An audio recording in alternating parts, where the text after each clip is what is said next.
Lo que está sucediendo con Project Motor Racing se parece a una relación romántica que arranca con tropiezos y confusiones. Te sientes defraudado. Hubo promesas que nunca se cumplieron y las excusas suenan vacías y egocéntricas. No hay claridad en cómo afrontar la discusión. Parece que quieren resolverlo y trabajar en las diferencias, pero todo se siente como un proceso largo, con pocas probabilidades de éxito. Aún así, dentro de ti hay una pequeña esperanza. Si hubiese voluntad, podría ocurrir un cambio y encontraríamos un rumbo estable para conocernos y buscar el éxito. El problema es que también descubriste engaños en el pasado, relaciones fallidas por falta de transparencia, y con esos antecedentes confiar se vuelve difícil. La realidad es que Project Motor Racing tiene mucho potencial.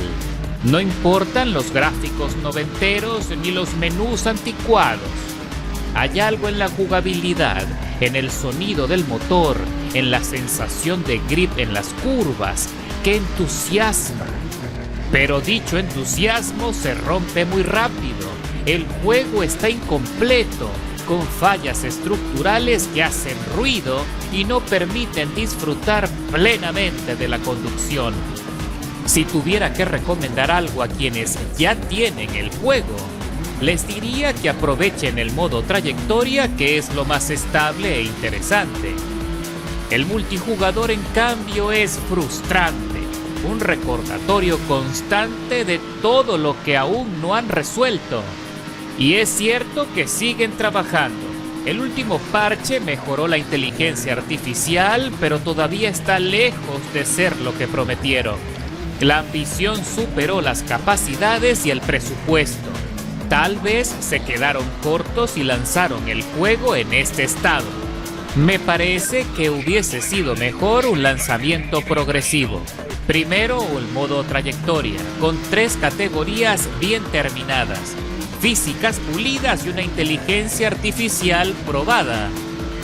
Luego, el año siguiente, el modo competitivo online, estable y sin errores, con categorías añadidas poco a poco. De este modo habrían ganado confianza y apoyo, con precios acordes a cada entrega. Pero no había presupuesto y arriesgaron todo cruzando los dedos para que no fuera un desastre total. Y hoy están en una carrera complicada. Intentan reparar un coche usado, con problemas mecánicos y daños en sistemas esenciales.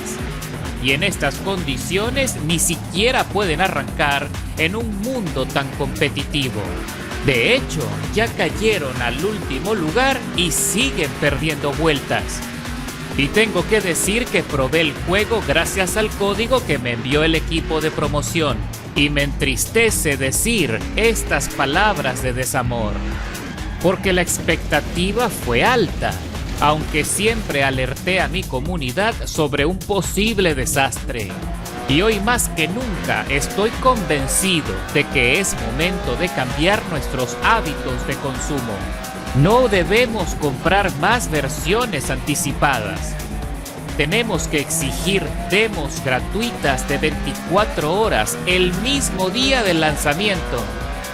Solo así podremos obligar a la industria a entregar productos completos y transparentes.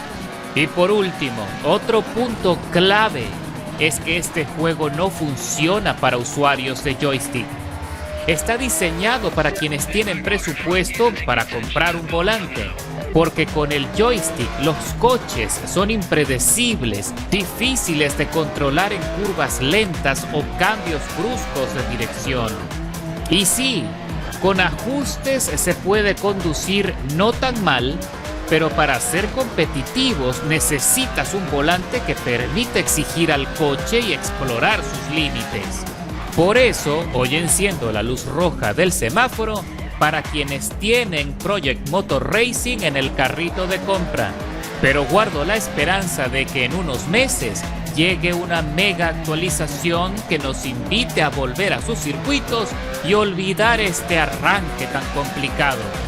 Ojalá lo logren, pero la credibilidad Cuando se rompe, es difícil de reparar.